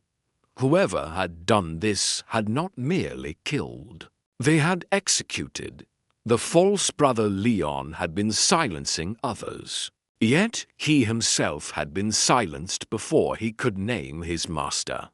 The chain of secrecy remained unbroken, save for the cryptic final whisper he had uttered. The ink. On the ride back to the Abbey, Holmes remained uncharacteristically quiet. I could feel the storm building behind his eyes. He was sifting through layers of obfuscation, and some pattern was beginning to crystallize. When we reached the gates, the guards gave grim nods. News of the murder had already returned before us. Sister Evangeline awaited in the cloister, arms folded, the usual fire in her gaze dimmed but not extinguished. Holmes brushed past her without a word. Straight to the scriptorium he went, to the sealed cabinet where Giles had kept the oldest records. With the master key he had acquired earlier, Holmes flung open the doors. He pulled out manuscript after manuscript, laying them open across the long table. His eyes scanned pages like a man possessed. But it was not the words he sought, it was the ink. He finally paused over a record from 24 years earlier, a treatise on land allotments by Abbot Emeritus Theodric. Holmes took the lens again and held it to a signature. His brow furrowed. This hand, do you see it, Watson? The same flourish on the capital T as in the forged confession. But this is written in an older script. Holmes nodded, which tells us two things. First, whoever forged the confession had access to these earlier documents enough to mimic an extinct handwriting style convincingly. Second, they made a mistake. They over-imitated. No living monk would use that exact flourish. It fell out of use a decade ago. He reached for the confession fragment saved from the fire. And now look here, the terminal stroke on the H. Exaggerated, but consistent to consistent. What does that suggest? That the forger wasn't copying, he was imitating from memory. Not a paleographer, not even a historian, but someone who had transcribed this handwriting extensively. Brother Giles, no, Holmes said, snapping the lens shut. Someone Giles taught. The pieces shifted suddenly in my mind. Brother Michel. Holmes's gaze snapped to mine. Yes, he was the first to find Giles's body. He knew where the ledger was hidden. And he was the only one Giles had trained in manuscript preservation these last 2 years. But he was attacked. Holmes turned, eyes gleaming now. And he lived. He strode to the infirmary with purposeful steps, and I followed. Inside, Brother Michel lay propped up, pale but conscious, a faint sheen of sweat across his brow. A nurse stepped back as Holmes approached. Michel's eyes fluttered. I didn't see him clearly. He whispered. Holmes sat beside him. You said mask before you fainted. Describe it. A hood, like a monk's cowl. But there was something strange. The voice. It wasn't familiar. Holmes studied. Him. You were struck cleanly across the base of the skull. Not to kill, just to keep you quiet. Whoever attacked you knew how much pressure to apply. Monks are not trained in such things. Michel hesitated, then murmured, I think he said something. Just before I blacked out. What? Michel closed his eyes. This time, silence won't be enough. Holmes stood, face now a mask of grim comprehension. He was warned. Someone was threatening him, perhaps trying to force him into silence before Giles could speak. But why kill Giles if Michel could be silenced? I asked. Because Giles had already told Michel something. Something the killer feared he would confess under pressure. He turned back to Michel. What did Giles tell you? Michel shifted, discomforted. Only that some of the old records had been adjusted. He wouldn't say more. I thought he meant minor errors. Holmes's gaze drifted to the window. We've been asking who stood to gain from the forgeries and the silence. But now I ask, who had the means to create such changes, the training to alter ink without detection, and the presence to move freely through the abbey without suspicion? I waited, the silence heavy. Holmes turned sharply. Father Anselm, the librarian. Holmes nodded. He trained Giles. He mentored Michel. He catalogued every manuscript in this abbey for over 30 years. No one else had the access, the knowledge or the opportunity to conceal so much. The ink was his weapon. His words crafted the lie. But he's hardly left the library in months. I protested. Exactly. And that's where the true crime has been committed, in plain sight. Let's pay him a visit.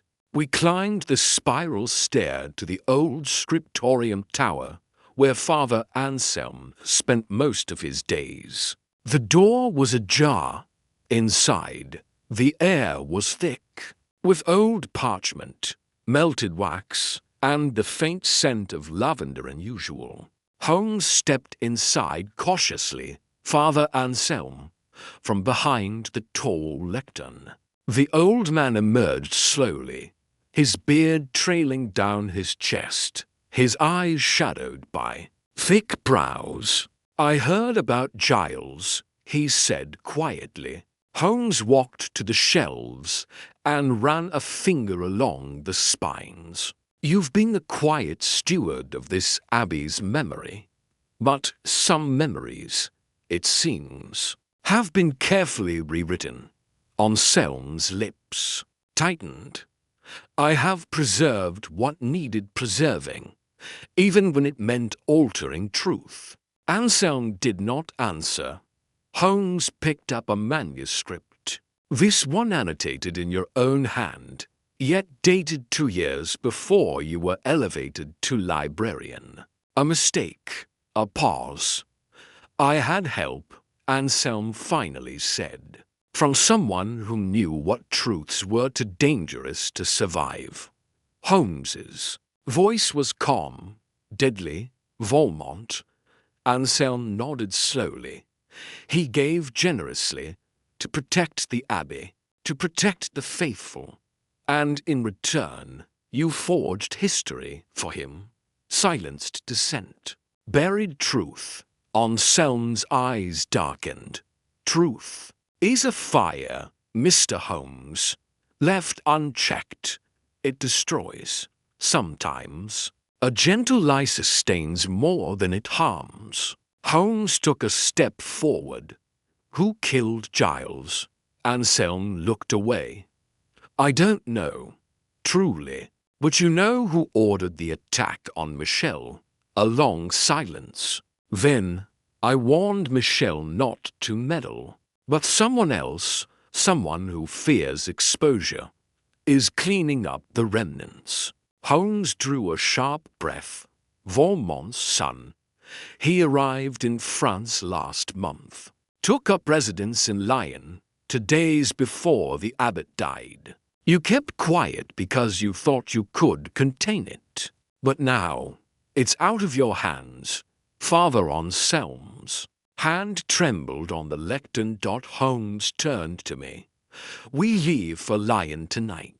The last piece of this puzzle walks in daylight, under a false name, but not for much longer. And just like that, the vague outline that had haunted us for weeks began to take shape. The names, the ink, the blood, they were all part of a single script.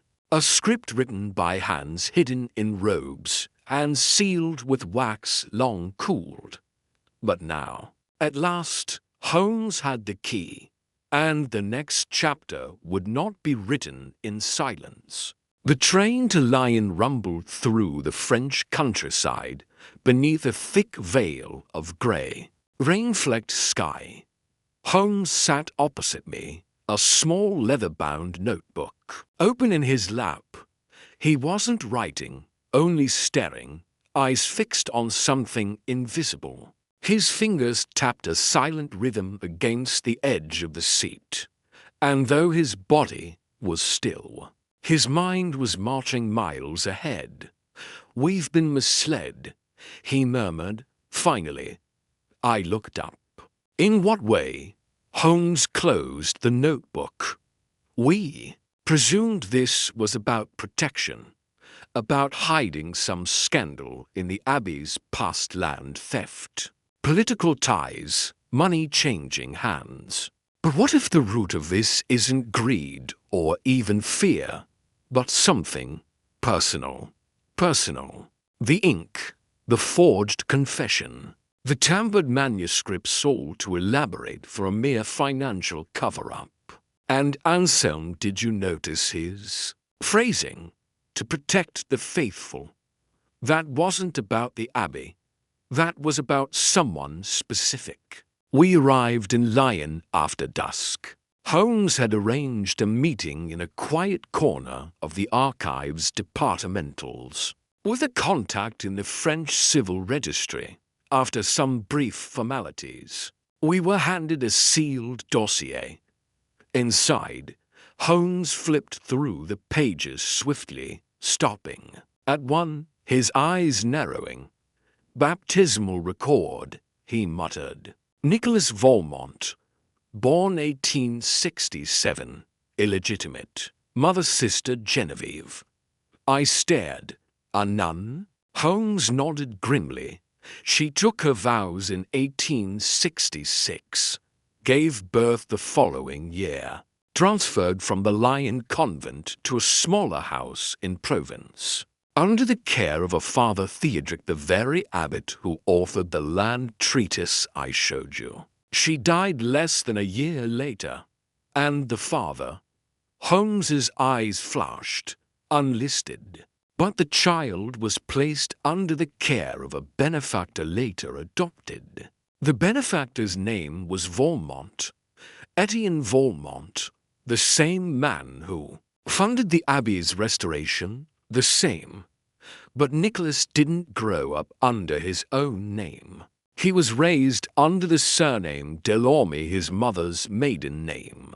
He only reclaimed his birth name 5 years ago, shortly before he began buying influence among the church. My mind reeled. So Nicholas Valmont is the illegitimate son of a nun and a senior clergyman? Holmes was already rising. And that means the forgeries weren't just to cover up land transfers or bribery. They were to erase a lineage. The next morning, we made our way to the Hettel St. Benoit in Lyon, where Valmont, now a prominent philanthropist and quietly influential figure in diocesan circles, had taken up residence under the guise of spiritual retreat. We were received without suspicion, announced as English scholars requesting audience on matters of theological history. Valmont received us in a sitting room of polished walnut and pale velvet, with stained glass filtering the morning light into soft reds and blues. He was tall, lean, elegant, his face smooth, and devoid of any clerical softness. "Mr. Holmes," he said with a faint smile, "I've heard your name. I don't believe we've met." "We have not," Holmes said, "but we have followed the same trail of ink." Valmont offered a courteous chuckle. "Then you must be here about the Abbey.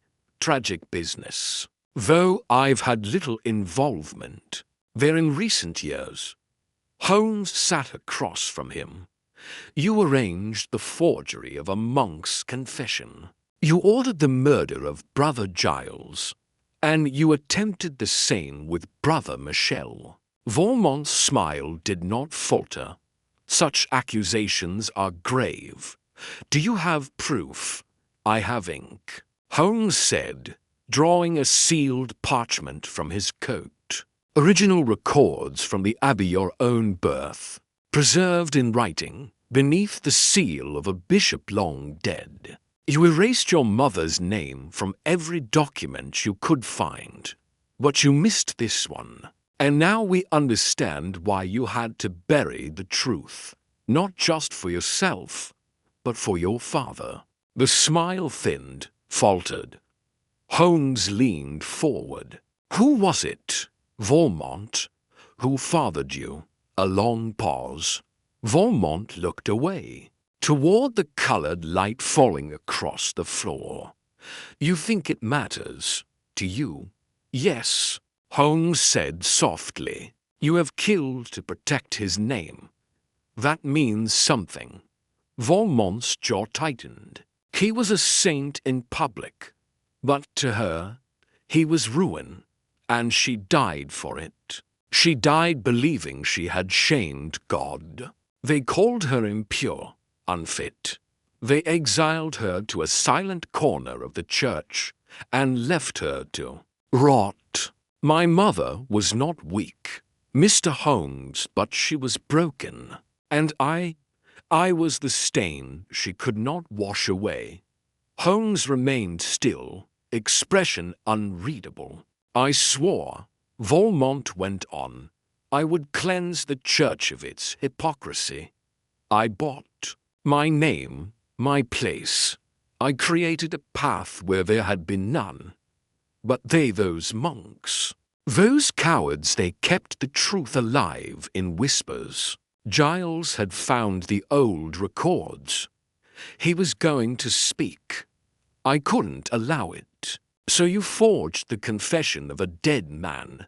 You buried the records in fire, and you silenced anyone who stood in your way."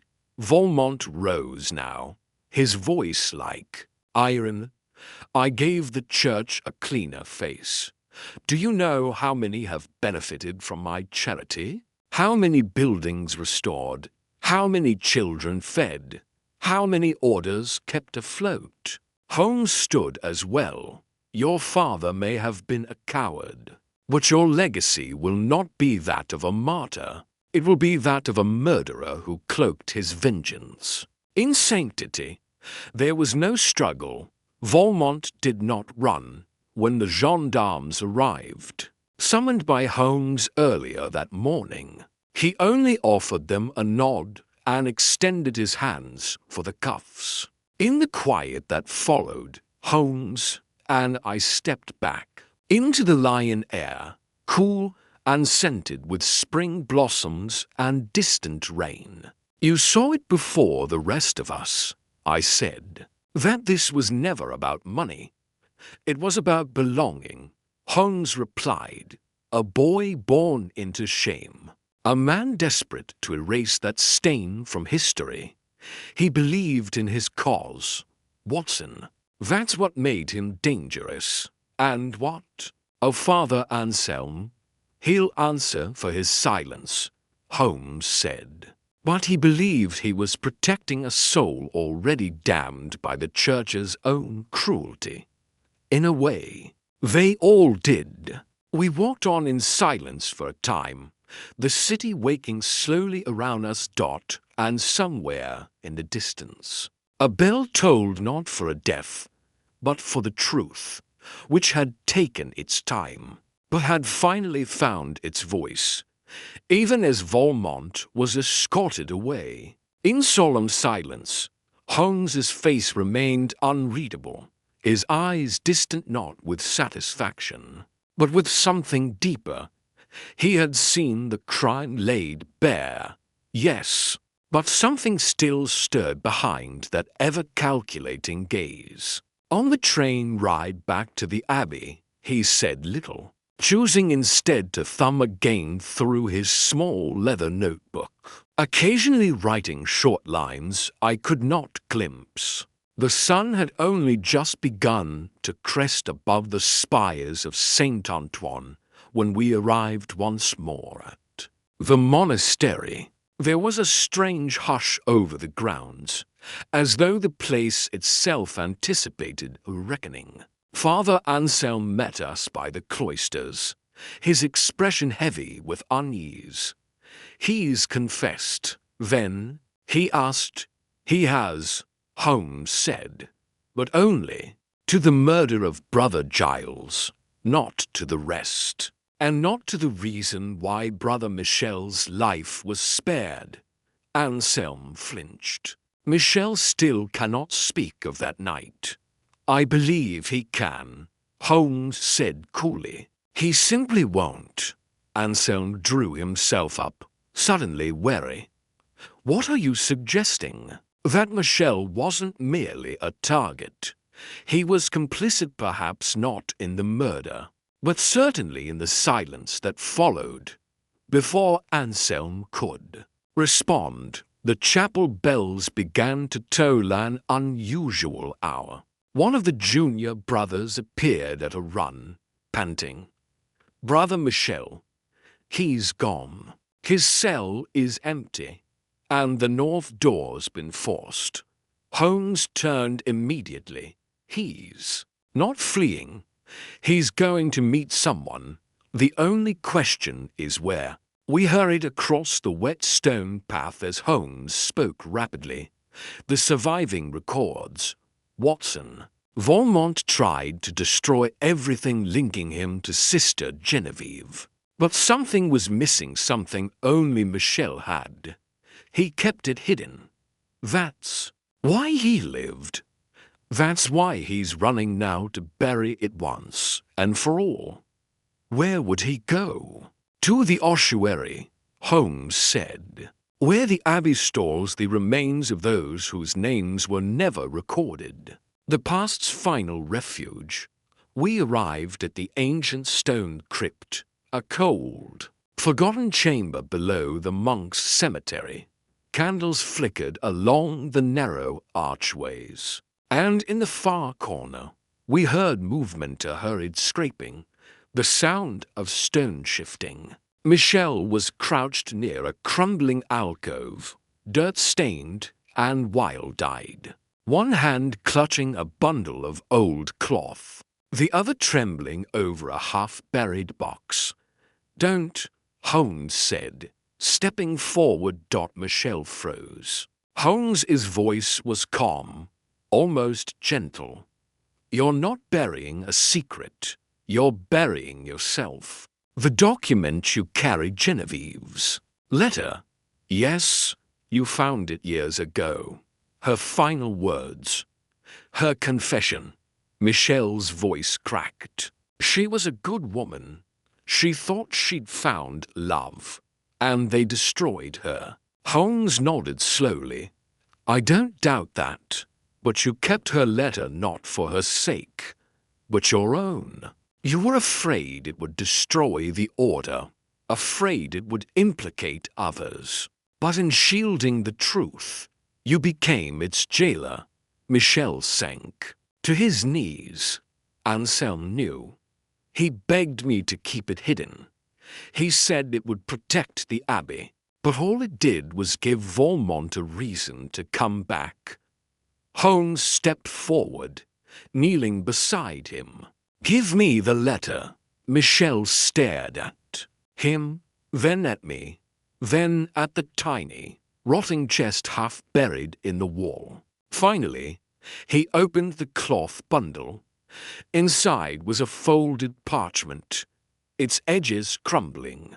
Holmes took it with careful hands. He read in silence, then turned the page toward me. The ink had faded, but the signature at the bottom was still clear. Sir Genevieve de Valence. In the letter, she named the man who fathered her child, Abbot Theodoric, beloved by many, canonized in memory by the Church. She described their meetings, their whispered promises, and the crushing silence that followed her pregnancy.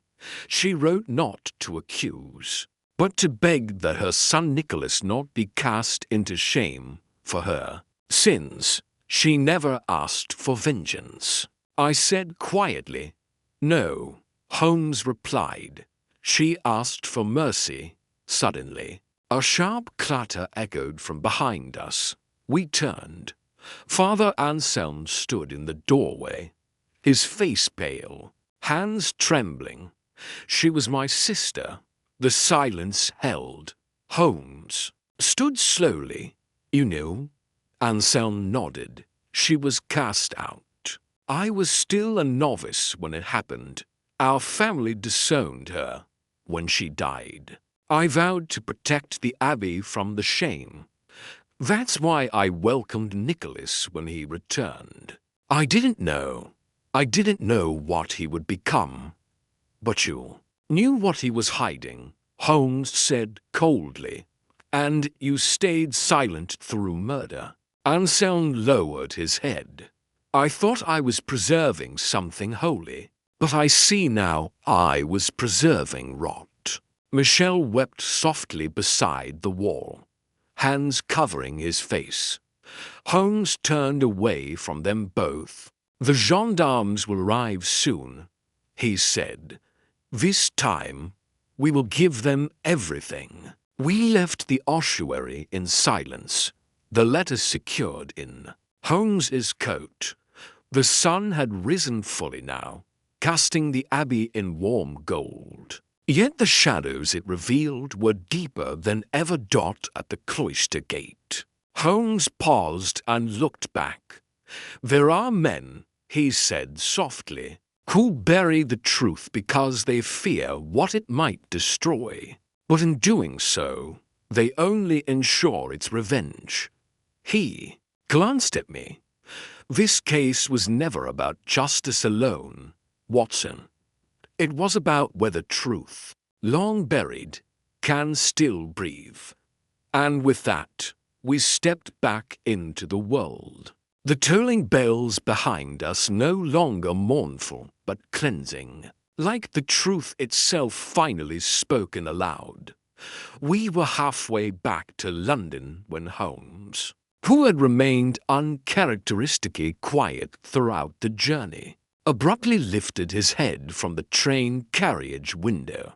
The rhythm of the wheels, soothing and steady, was suddenly interrupted by a low, sharp sound from his throat, a sound I had come to associate with the birth of a new deduction. "I've made a mistake, Watson." I turned, startled. "I thought we had resolved everything." "So did I," he replied, fingers steepling beneath his chin. "But I've been asking myself one question again and again. Why now?" "You mean the murders?" "No," he said. "I mean Valmont's return. His obsession with the Abbey. His choice to strike when he did. And not sooner. For all his cunning and cruelty, Valmont was not mad. He was calculating. So what changed? The train gave a soft jolt as we pulled into a rural station. Holmes stood abruptly, pacing the narrow length of the carriage. He already had the letter's contents from Michel. He could have blackmailed Anselm, burned the letter, left the country. But instead, he returned and risked everything. That's not the act of a man tying up loose ends, it's the act of someone acting under pressure. I frowned. But from whom? Anselm. He was trying to protect the Abbey. Michel. He was terrified. No, Holmes said. Not pressure from within, from outside.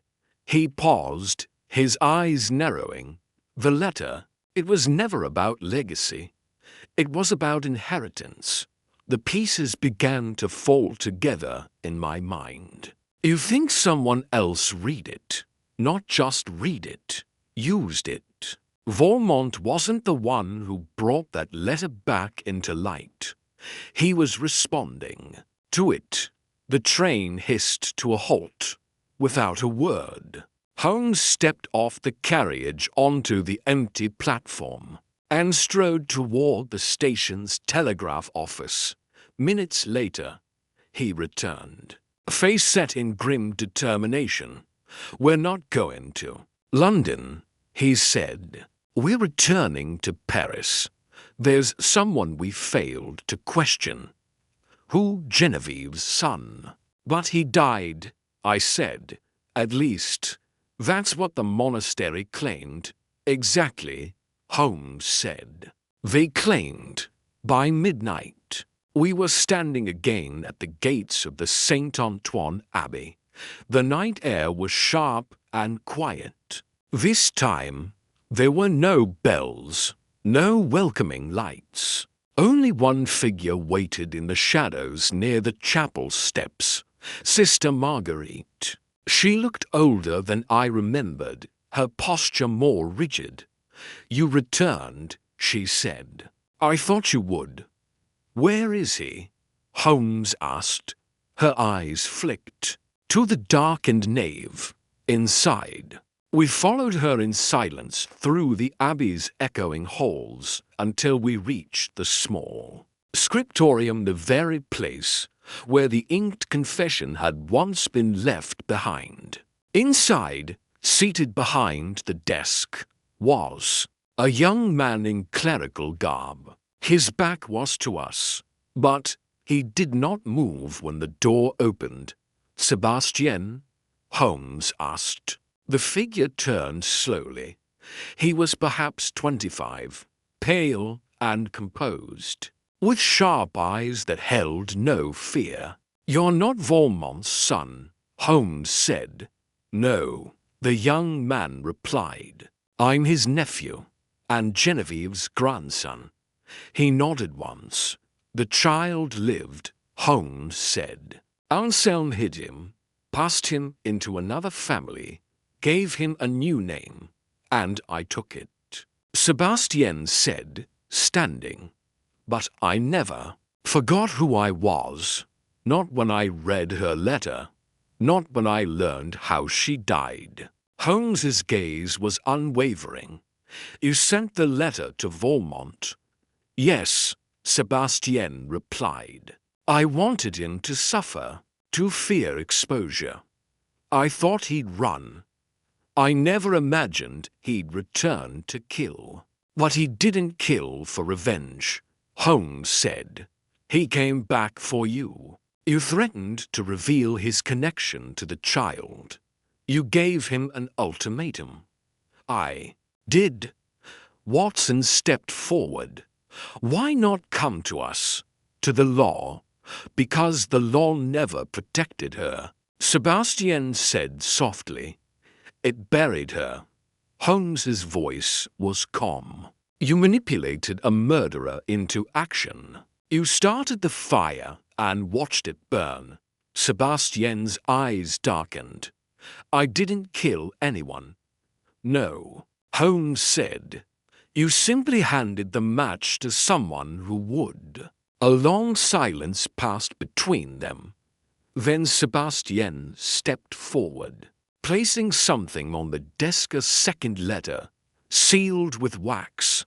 This is for the church. It contains everything. My name, my lineage, my crime. Let them decide what they will. You're surrendering? I asked. He shook his head. I'm finishing it. Holmes took the letter, weighing it in his hand. Then, without a word, he turned and walked out. We followed him into the cold morning light. As the abbey receded behind us once more, I could not help but ask, what now? Holmes did not answer at once.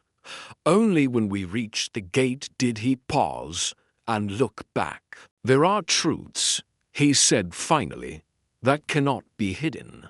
Not by fear, nor shame, nor ink. And when they rise, no matter how long they've slept, they leave no soul untouched. Then he turned and walked on, the echo of bells behind us fading into the wind. The morning was subdued. The sky stretched with ashen clouds that seemed to hold their breath over Paris. Holmes stood at the window of our hotel room, unmoving, his silhouette etched in stillness against the dim light. I had watched him in silence for over an hour. Each minute passed without a word, until at last he turned toward me. There's one final visit we must make, Watson. I looked up from the notes I had been organizing, the names and timelines, all now fitting into a coherent but tragic lattice. To Sebastien, no, to the magistrate. The words fell like a stone. You're turning him in. Holmes gave no answer. He simply picked up his coat, adjusted the collar, and walked out the door. We arrived at the Palais de Justice before noon. The magistrate, a short, severe man named Fournier, listened without interruption as Holmes recounted every detail. Genevieve's hidden child, the forged death record, Valmont's manipulation, Sebastien's calculated provocation. When the tale concluded, Fournier's expression did not change. And the letter? He asked. Holmes slid the sealed envelope across the polished desk. It contains Sebastien's full confession, as well as the original letter from Genevieve to Anselm. Both are in his hand. Fournier opened it, skimmed the contents, and then placed it silently into a drawer. And your recommendation, Monsieur Holmes? Holmes looked him in the eye. He should face trial, even though he did not kill. He lit the fuse, Holmes said, knowing full well the nature of the man holding the powder. Fournier gave a slow nod. Very well. We will act accordingly. But as we left the Palais, Holmes's face remained tight, unreadable. That evening, as we prepared to leave Paris for good, Holmes received a message delivered by a courier boy in a wax-stamped envelope. He opened it without ceremony and, after reading, handed it to me. He is gone. Left the Abbey before dawn. Destination unknown. Marguerite let him go? I said, stunned. Holmes walked to the fireplace, watching the last coals sink into ash. She was the only mother he ever knew. In the end, perhaps her loyalty outweighed the law. I lowered the letter. Will you pursue him? No. He said, almost gently, justice was never going to be delivered in a courtroom. Then where? In the conscience, Holmes said. He will carry his role in this for the rest of his life. Not because we forced him to, but because he chose to shoulder it. He sat then, a rare heaviness settling into his frame. It's not always about punishment, Watson.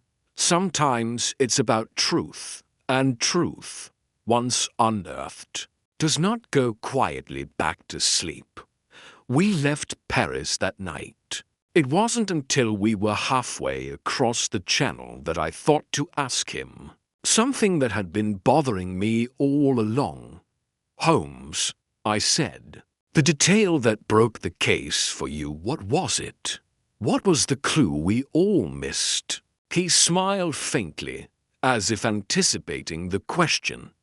It was the ink. The ink, when Sebastien forged the confession for Anselm. He used an ink slightly different from the monastery's usual supply. Newer, fresher. It stood out under magnification just enough to suggest it hadn't been written when the others believed it was. That anomaly kept gnawing at me. But how could you be sure it was Sebastien? He made a mistake, Holmes said. He quoted from a psalm one not included in the monastery's standard liturgical readings. It was from a banned translation known only to scholars. He wanted the letter to feel authentic, but in doing so, revealed the extent of his own education. He leaned back in his seat. Only one person at the Abbey had access to that translation. The young man hidden in plain sight. I nodded slowly, and the rest of it followed naturally. Holmes said, the motive, the manipulation, the confessional pieces that could only be assembled once that crack appeared in the frame. I said nothing for a while, only listening to the waves beyond the hull. The silence wasn't heavy, but thoughtful. As we approached the English coast, Holmes stood again and looked through the misted window. In time, he said, the world may forget the name of Sebastien de Valmont, but it will remember the injustice done to Genevieve. And that, Watson, is something like justice. I closed my notebook and leaned back, letting the sea carry us home. The wind on the Sussex coast had the sharpness of salt and memory. Holmes walked the cliff path with his hands clasped behind his back. His coat tugged at by the breeze, eyes distant. I followed in silence, as I often did when a case had ended, when the world began to exhale. But he had not yet inhaled the next riddle. The case of Genevieve Brousseau and the Abbey of St. Laurent had concluded with more truth than peace. Sebastien was gone, vanished into the corners of Europe where clever men with burdened hearts disappeared, and the letters that had once stirred a madman to murder now lay in the magistrate's archives. Still, Holmes's gait was not the stride of a man who had put a puzzle to rest. It was only when we paused near a low stone bench overlooking the sea that he finally spoke. Tell me, Watson, do you remember the book of Psalms found in Anselm's chamber? Of course, I said. You mentioned the quote that led you to Sebastian. Holmes nodded. And do you recall the passage itself? I frowned, casting back Psalm 13. I believe. How long shall I take counsel in my soul, having sorrow in my heart daily? Indeed. But that version, those exact words, were not part of the banned translation. They belonged to yet another variant, one even rarer. He turned to me, his eyes sharp now, sea-colored and piercing, a version that Sebastian should not have had access to at all. But he was educated, Holmes, self-taught. Could he not have come across it in some scholarly collection? That was my first assumption. Holmes said, but then I received a letter from Fournier. A second confession was found, tucked into a secret compartment within the monastery archives, dated several years prior, written by Genevieve herself. I stared at him. A second confession. Holmes pulled a slip of folded parchment from his coat and handed it to me. I unfolded it carefully. The handwriting was delicate but assured. To whoever finds this, know that the truth is not the one Anselm believes. The father of my child is not Sebastian, nor is he dead. He is here, within these walls, buried in habit and silence. I have been threatened into silence. Should I vanish, let this serve as my voice. There was no name, only her signature, and the date 2 years before her death. But this changes everything, I whispered. Holmes didn't reply. Instead, he pointed toward the edge of the cliff. Do you see that inlet down there?